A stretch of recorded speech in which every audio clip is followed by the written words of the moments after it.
Puso Negros Occidental, punong barangay nga suspek sa pagpangtiro sang duwa nga napatay kag 7 nasamaran nga lalaki sa Silay City nagsungka. Si Adrian Prietos nakatuto.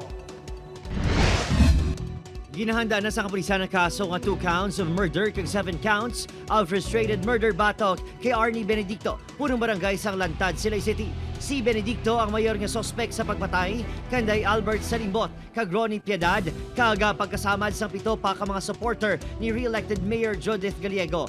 Ini nagsungka sa NOCPPO kahapon kag Yara Subong sa Kusudiya sen CIDG Negros Occidental. Nagpaiway ini nga magatubang sa kamera. Ang ato ni Regional Election Monitoring Action Center nato nagpadala kita sang legal officer dito para magbulig sa preparation sang cases naton. Within the 2 days siguro ni sir basi ma-file na naton.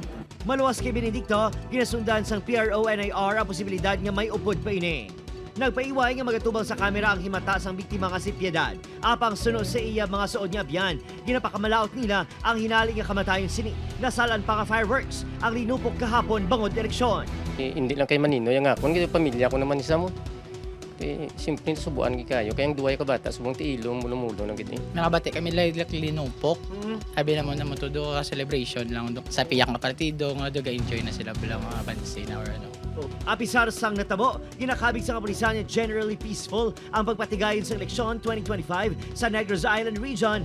Bangod wala man na istorbo sang krimen ang proseso sang pagboto sa syudad. Obot Kiril Casillo, Adrian Prietos, 1 Western Visayas.